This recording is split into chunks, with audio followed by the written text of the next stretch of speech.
property isn't normal. Part 2 by Murderbird17. I'm happy to see that my experiences from Part 1 actually got some attention. Wasn't expecting this stuff to actually get any traction. I'm mainly here to vent. I have a place to catalog the stuff that happens around my house.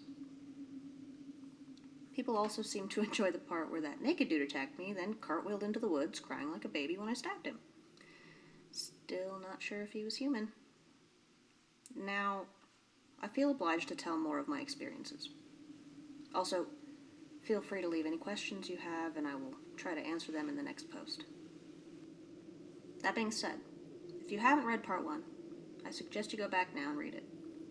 I'm going to tell the following experiences, as if you already know about the other experiences I have written about on this property. This place is not normal, after all, and takes some getting used to. Now that the intro's out of the way, I think we can start with Camo.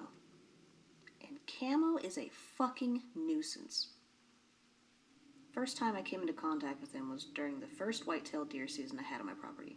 Now, I'm a hunter, but the program that is helping me after the incident said I wasn't allowed to have guns because the noise draws too much attention.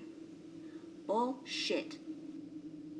I live in the middle of nowhere, and there isn't anybody else for miles. Unless you count the Chosen, but I'm pretty sure that the program is worried about them. Luckily, the lady in the tree hooked me up with the .45 caliber I now have in my possession. But I didn't have it upon first meeting Camo, unfortunately. Anyway, back to the story. I first saw him when I was walking toward a ladder stand I had set up on a tree to watch deer, since I could no longer kill them. And yes, I could have had a bow, but I'm shit with a bow. I would just risk hurting the animal. I don't like the idea of an animal that's suffering because I couldn't make a shot that would kill it instantly. Now, as I approach my stand, I notice a figure already sitting in it. It's about the size of a regular human. He was dressed in full camouflage pants, jackets, boots, hat, face mask, and backpack. He actually seemed like a regular person, which I hadn't seen any of those in the woods for the entirety of the 4 months I'd been living there. The things that live on this property are generally more extreme.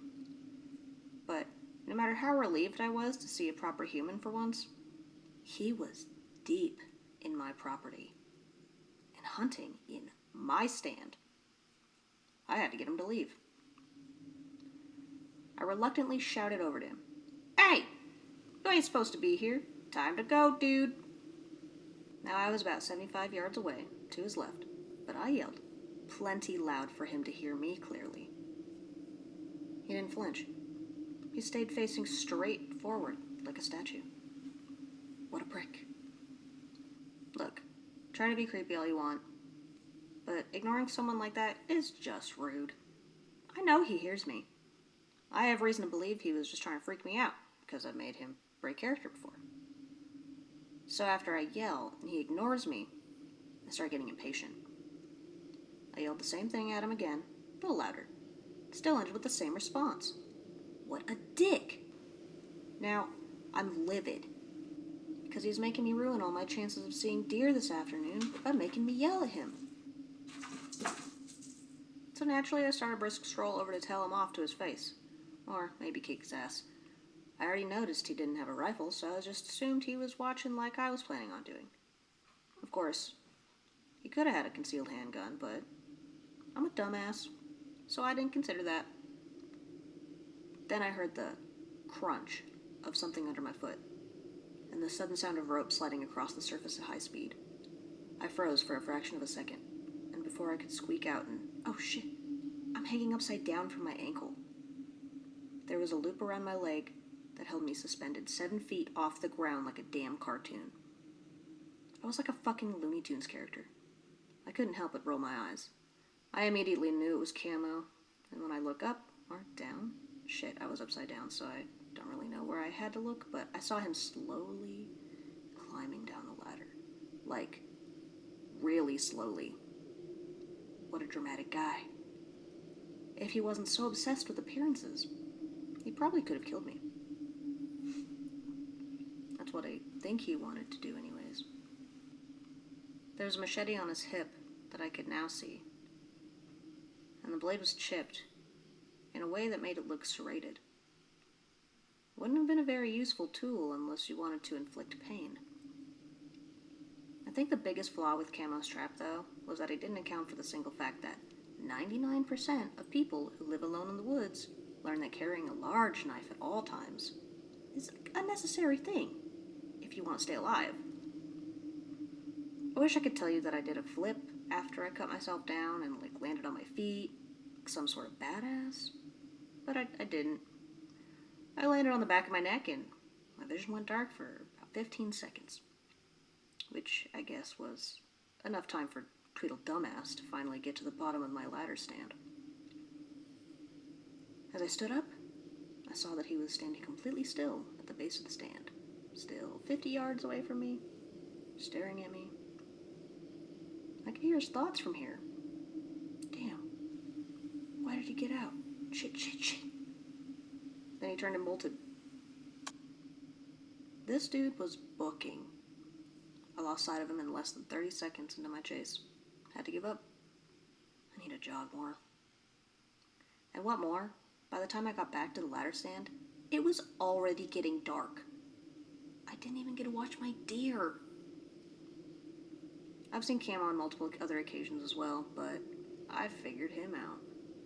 He got me the first time, but his traps really aren't that sneaky. They are elaborate, but not sneaky. He always appears in an area that I plan on hunting in. Don't know how he knows where I'm going to be, but I stopped questioning stuff on this land a long time ago.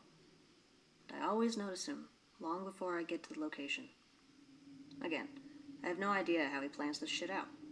Secondly, there's always a trap set somewhere directly between when I first spot him and his actual location. Like, if I were to draw a line from him to where I see him from, the trap will always be on that line.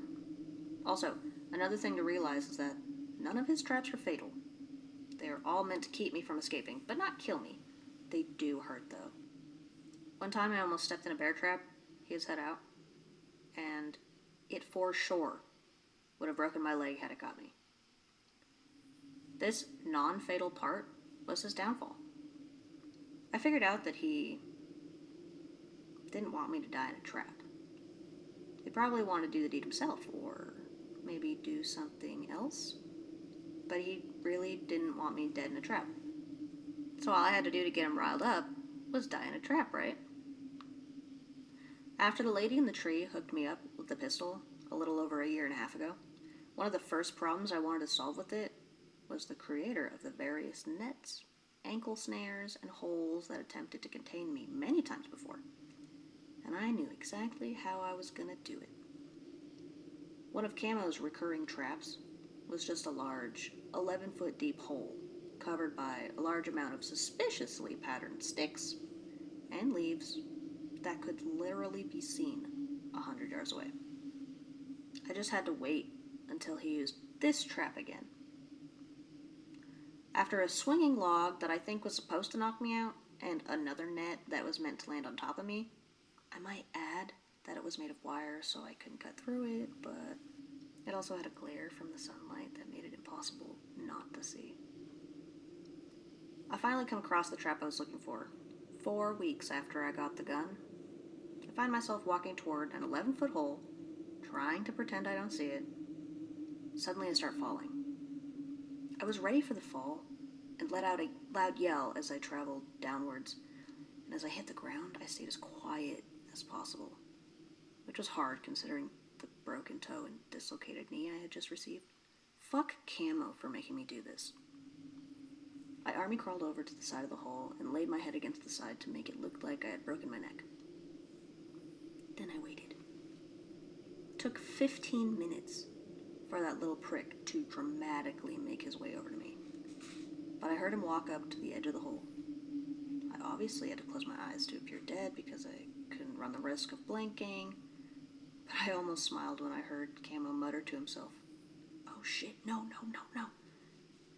They are gonna be so fucking pissed." I took advantage of the moment and quickly opened my eyes whipped out the pistol, firing 3 shots at him as quickly as I could.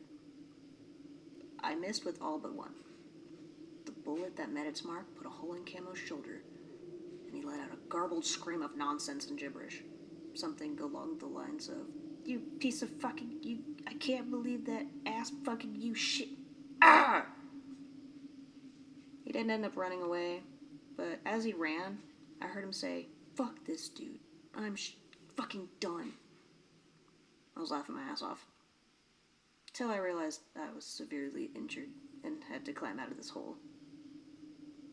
Good thing it was daytime, though, or I might not have noticed the black rope that Camo had lowered into the hole while he was cursing himself for killing me. I somehow managed to pop my knee back in joint based on shit that I had seen earlier in life and climbed out to limp my way back to the house. That was a good day. Broken toes are fucking expensive to get treated, though. Best part is that I haven't seen Camo since that day. Actually worked. Wish I could pull something like that off with Skinny. Another thing that I guess I need to explain to all of you readers is the lady in the tree. I've mentioned her a few times now, and at least some of you are probably wondering about her. I honestly don't know much about her myself, but she is hands down the best thing on this property. My first experience with her was when she healed a broken eardrum that I had suffered when meeting what I think was a banshee down in my creek. It was busted when she screeched really loud, and when I went to sleep, I woke up perfectly fine the next morning. I almost thought it was all a dream until I saw the blood still on my pillow, and the broken flashlight that I had used in my personal defense. Well, I guess this was the first time they affected me directly, but not the first time she helped me out.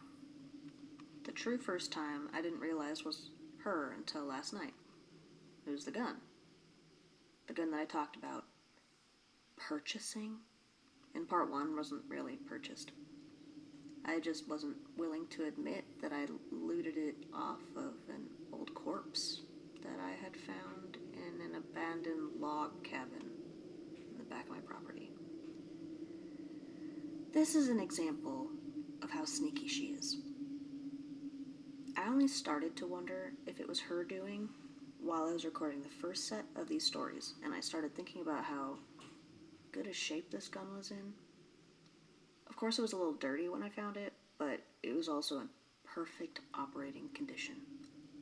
And I figured that the skeleton that was clutching it didn't need it anymore, but hell, at this point, I wouldn't be surprised if he came to life each night.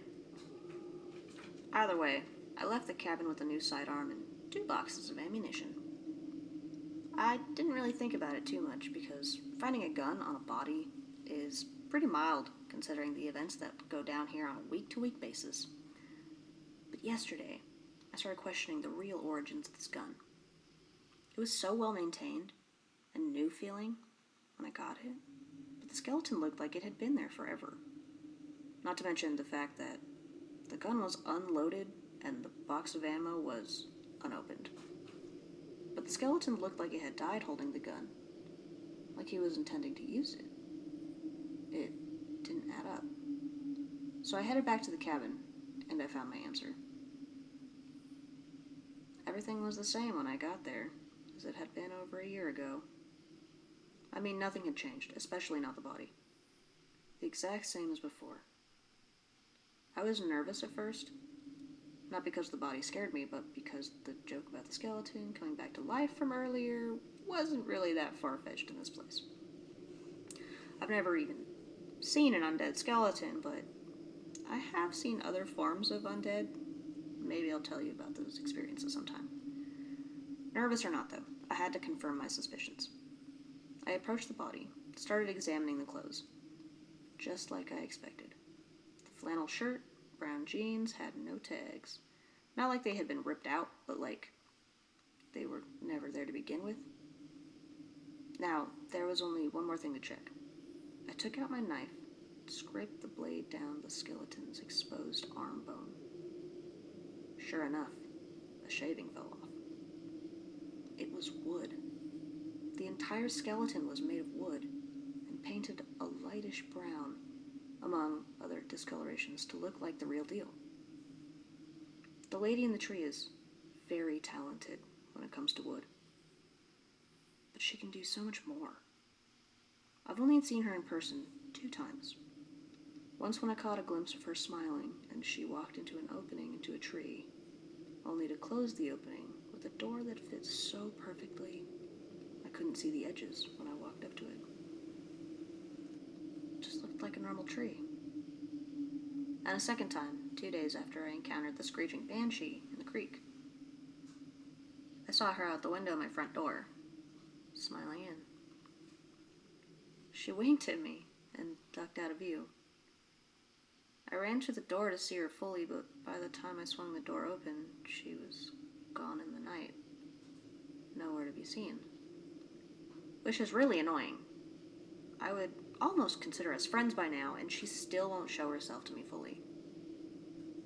Now, when I saw her for the second time, I didn't know what or who she was, but when I looked at the ground in defeat, I noticed the small sheet of what looked like homemade paper. It was a short message that read, "I wish to congratulate on killing the Kilut. He was bringing an evil over the land that was distressing the forest. I don't know how you actually ended him, but I am happy all the same. I have seen you roaming, and I am certain you have seen me. We work towards the same goal, cleansing this land. My vows as a medicine woman keep me from directly interfering with the creatures of this land, but I wish you luck on your mission, and will support you from the shadows as best I can. I hope your ear feels better." So I think the Kilut she was talking about me killing, I think it was a rabid coyote that I had killed a few days before the creek incident. It was hairless and just stared at me through some trees. I think it was trying to intimidate me to leave its territory. So I shot it between the eyes and left. My territory, bitch. But this was the first time I realized that I had finally someone on my side. On this land, that was a relief. She was actually really helpful. Once I got bit by a rattlesnake, and when I got home, there was a bottle labeled anti-venom sitting on my kitchen table. Another time, I got bit by one of the shadow children while I was hiking, and when I got home, there was a bottle of purple liquid in a glass vial in the same place on the table. I honestly expected it to heal the wound or something, but it just made me really drunk. Guess she couldn't help much at that time. She's done other stuff too, but now I'm kind of worried about her. I haven't heard or experienced any help from her in 8 months. I'm worried something got to her. Or, even worse, what if she's mad at me? I mean, Skinny almost killed me 6 months ago. She didn't do shit. I've grown to like her and even depend on her a bit. But she's just gone.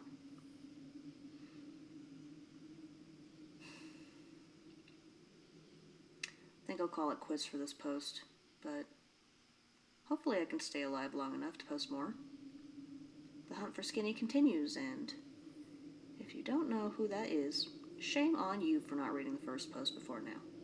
And if you do know who that is, I appreciate any suggestions you have for killing him. See y'all next time.